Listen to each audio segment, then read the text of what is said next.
Thank you for purchasing a Clopay garage door. To assist with your installation, this video offers an overview of the installation process, including pre-installation steps, safety issues, basic measurements, the actual installation, and variations that may apply. Before you attempt to install your new garage door, it is essential that you thoroughly read the installation instructions that came with your door. You should allow 8 to 10 hours to complete the job. In the interest of safety, this symbol means warning or caution. Pay close attention when you see this warning symbol in the installation instructions. Personal injury and/or property damage could occur if instructions are not followed carefully, and always wear safety glasses. Before you begin the installation process, prepare your work area by laying out all the necessary tools. These include tape measure, level, socket wrench kit, variable speed reversible drill, 3/16, 1/4 and 3/8 inch drill bits, a hammer, screwdriver, pliers, 3/16 inch hex wrench, C-clamps or locking pliers, 3/8 inch open-end wrench, a step ladder, and sawhorses covered with carpet or other padding to prevent your garage door from becoming scratched during assembly. If you have an existing garage door, the next step is to remove it from the opening. Refer to the installation instructions for the correct procedure. Discard any old track and hardware. If your existing door has a standard torsion spring assembly, do not attempt to remove it yourself, as personal injury or property damage may result. For removal, contact a qualified garage door professional. Now you need to measure the rough opening. The new door should be the same height and width as the rough opening. For proper installation, 3 essential measurements must be confirmed. The first is headroom, the distance from the top of the opening to the bottom of the ceiling or roof rafters at the lowest point. This allows space for overhead tracks and springs above the door. With either extension spring system, the standard requirement is 10 inches. With the EasySet torsion spring system, the standard requirement is 12 inches. Special hardware is available to reduce the headroom requirement. Refer to the chart in the back of the installation instructions to determine your best option. For an automatic garage door opener, additional headroom of 2 to 3.5 inches is needed. The second required measurement is side room. Measure the distance from the beginning of the side opening to the first obstruction on both sides. There must be at least 3 3/4 inches for a standard extension and EasySet torsion spring installation, and 5.5 inches for the EasySet extension spring system. This space allows for track and spring assemblies. The final measurement is back room, or the distance from the garage door opening to the back wall. To allow for the horizontal track and spring assemblies, this must be at least 18 inches more than the height of the door. The inside of the door opening should be framed with wood jambs, preferably 2x6. Inspect the jambs. If the wood is rotted, cracked, or split, the jambs should be replaced. Be sure jambs are plumb and the header is level. In this installation, our door is slightly larger than our opening, so stop molding is not required to hold the door in place. However, if your rough opening is the same size as your door, it will be necessary to nail stop molding to the edges of the jamb, flush with the inside of the opening. This will prevent the door sections from falling through the opening during installation. Now you're ready to install your door. Begin with the bottom section, the one with the black weather strip attached. Place it face down on the padded sawhorses. Attach the patented safety bottom brackets to the bottom corners of the door section. Safety tabs on the bottom brackets must be inserted into the key slots on the edge of the door sections. All hardware is attached with 1/4 inch by 5/8 inch screws. The step plate is installed on the bottom section at this time. Hinges are identified by numbers 1, 2, and 3, which are stamped on the bottom leaf of the hinge. Place each section of the door on the sawhorses and place hinges across the top. Numbers on hinges for the door edges will increase numerically as you stack the sections. All center hinges are number 1.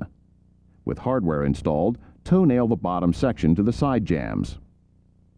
Locate the section with pre-drilled holes for the lock mechanism. There are 3 lock options. The lock bar is shown here. Refer to your installation instructions for detailed lock assembly. With the lock assembly and hinges installed, toe-nail this section to the side jambs. Attach hinges on the top of section 1 to the bottom of section 2. Repeat the same procedure for section 3. Place the top section on the sawhorses. Attach top roller brackets to this section, approximately 3¼ inches from the top corner.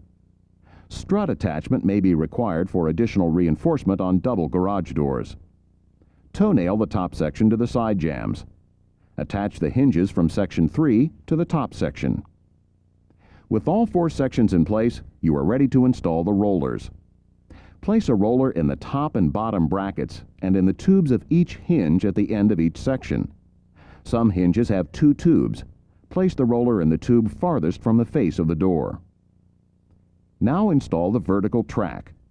This is the straight track that attaches to the side jambs. Lay the tracks on a flat surface and attach the track brackets using track bolts and flange nuts.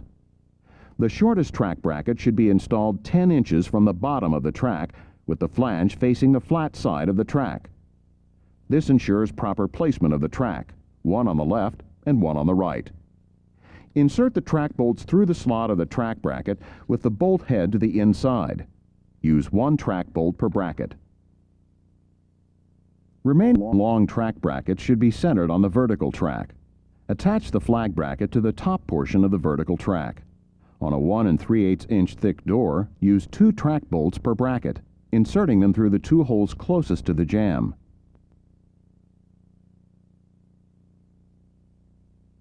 On a 2-inch thick door, insert 2 track bolts per bracket in holes farthest from the jamb. Again, bolt heads are to the inside. Place the track around the rollers with the brackets against the side jamb. Don't force the track too tightly or the door will bind. Leave about 3/8 to 1/2 inch between the door and the track. Pilot drill a 3/16 inch hole for each lag screw. Attach the track brackets and flag brackets to the jamb using 1 lag screw per track bracket. Flag brackets take 3 lag screws each. A properly installed track will taper from bottom to top approximately 1 inch into the garage. Now you're ready to install the horizontal track, which is the track with the curved radius. First, attach the horizontal angle. This is the punched angle iron used to attach the horizontal track to the top of the flag bracket. The angle attaches to the horizontal track with track bolts and flange nuts. It attaches to the flag bracket with 1 carriage bolt and flange nut, using the middle set of slots for a standard 12-inch radius. With the back of the track temporarily supported, align the curved portion with the top of the vertical track. Now attach the horizontal track to the flag bracket using 2 track bolts and flange nuts. The next step is to assemble the rear track hanger. If you are replacing an existing door, you probably already have rear track hangers in place. They're used to attach the rear of the horizontal track to the ceiling joist to support the door when it's open. If you do not have existing rear track hangers, you'll need to buy angle iron and fasteners. Be sure the hangers are of the correct thickness and size. Refer to the installation instructions for details. A sway brace is required on each rear track hanger to ensure structural integrity. Attach the top of the rear track hangers to the ceiling joist using a minimum of 3 lag screws, 1½ inches long by 5/16 inch for each hanger. Ensure that the horizontal tracks are level and square to each other before attaching the backs of them to the rear track hangers, using a 1-inch long 3/8 inch bolt and nut. The screw extends toward the inside of the track to serve as a doorstop. Now remove the nails used to hold sections in place. With the track in place, you can now install the springs that help lift and offset the weight of the door. There are 4 major types of springs: easy-set torsion springs, easy-set extension springs, standard extension springs, and standard torsion springs. This video will address easy-set torsion, easy-set extension, and standard extension spring assemblies. Please refer to the installation instructions for full details. Clopay does not approve of standard torsion spring installation by anyone other than a qualified garage door professional. The first installation will cover the easy-set torsion spring system. Depending upon the weight of your door, 1 or 2 spring systems have been included. First, attach the brackets to the front of the horizontal angle using 2 3/8 inch carriage bolts. The brackets must be securely attached to the jamb or header using two 5/16 inch by 1 and 5/8 inch lag screws. Solid attachment is critical since these brackets will be under strong spring tension. Please refer to the installation instructions to determine exact bracket location based upon headroom requirement. Your door may require assembly of the torsion tube. If so, use the coupler to connect the tubes by pushing each tube into the coupler. Push in firmly. Now drill two 3/16 inch pilot holes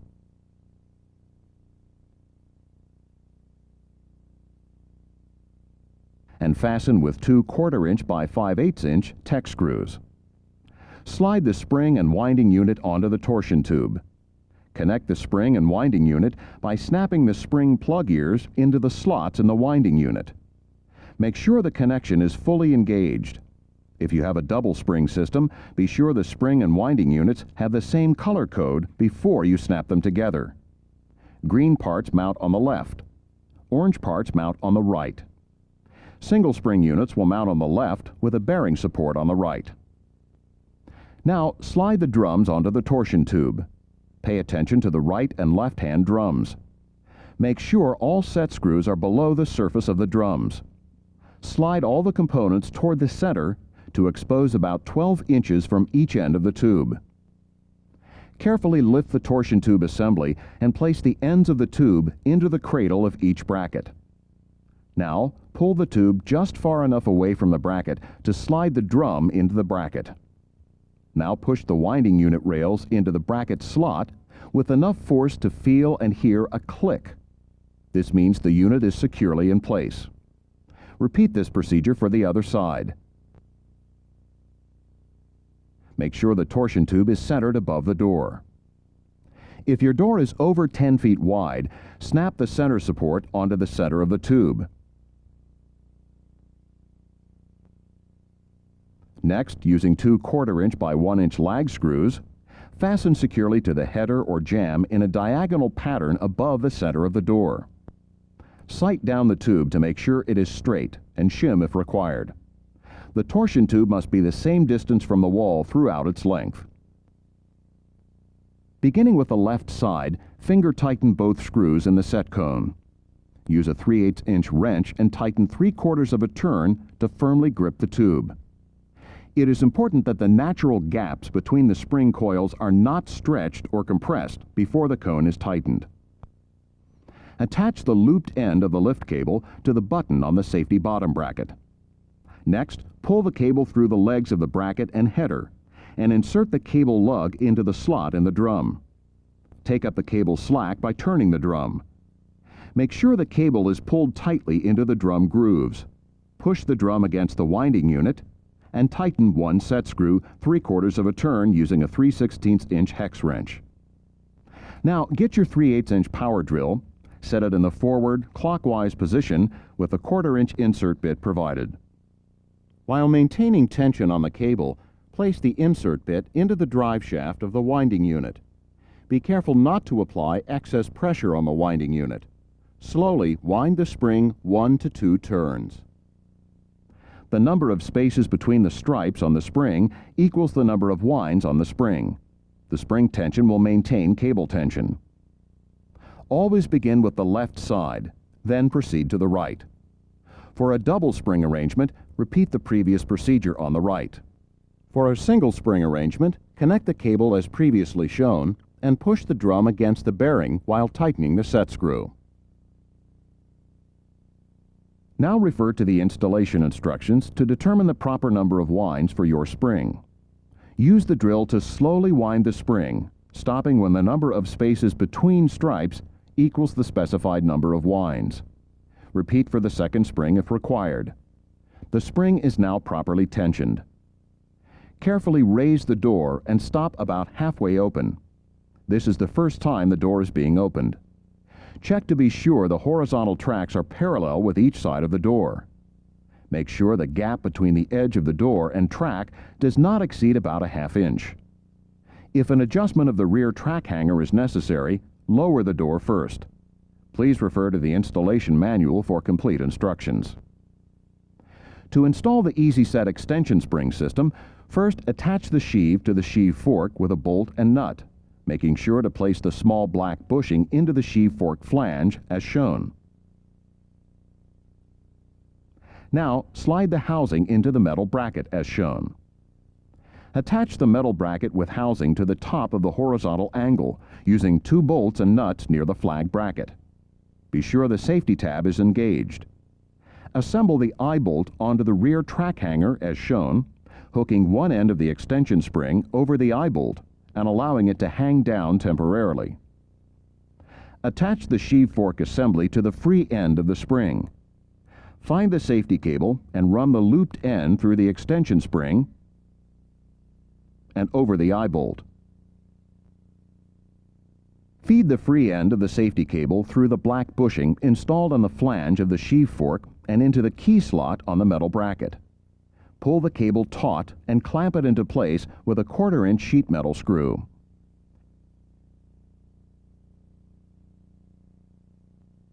Thread the lift cable coming out of the black housing through the top hole in the metal bracket.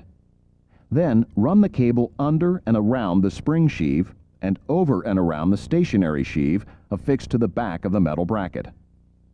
Next, run the cable down the side of the door between the door and the track brackets. Finally, attach the looped end of the cable to the button on the safety bottom bracket. Wind the Easy Set unit using a standard 3/8-inch power drill with the 1/4-inch bit provided, or a 7/16-inch socket. Be sure to keep your head below the track when the spring is being tensioned or is under tension.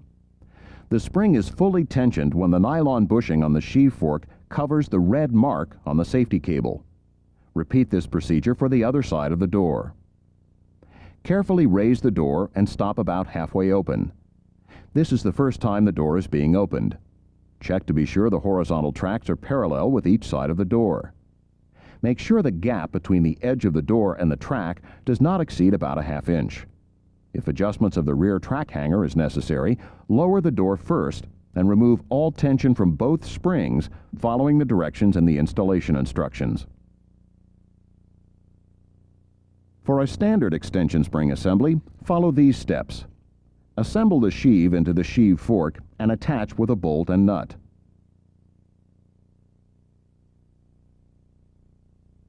Be sure to attach the small black bushing into the sheave fork flange as shown. Carefully raise the door and stop about halfway open. This is the first time the door is being opened. Check to be sure the horizontal tracks are parallel with each side of the door. Make sure the gap between the edge of the door and the track does not exceed about 1/2 inch. If adjustment of the rear track hanger is necessary, lower the door and make adjustments.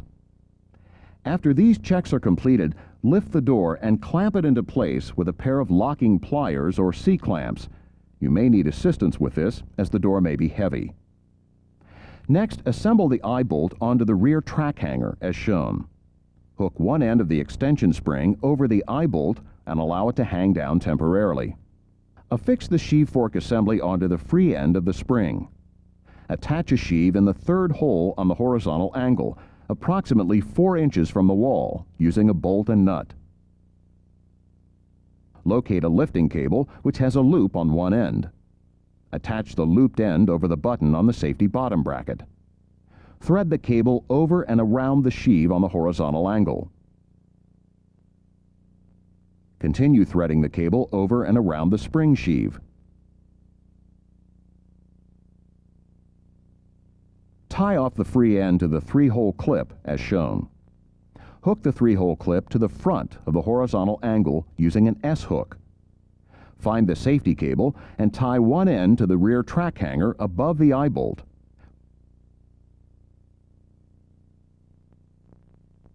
Thread the free end through the spring and sheave fork bushing and tie off to the horizontal angle as shown. Be sure to install the safety tag. Repeat this procedure for the other side of the door. The final step is to remove the locking pliers or C-clamps. At this time, refer to checking and adjusting the door in your installation instructions. For an automatic garage door opener, it is necessary to reinforce the top section of the door with punched angle iron or an operator reinforcement bracket. Failure to properly reinforce the door may result in damage to door sections. Follow the directions in your installation instructions carefully. For installation of an automatic opener, follow the manufacturer's instructions. We hope this video makes the installation of your new garage door go smoothly. For additional assistance, call Clopay's Consumer Services Department toll-free at 1-800-225-6729. Again, thank you for buying a Clopay garage door. We're confident it will provide you with many years of beauty and worry-free service.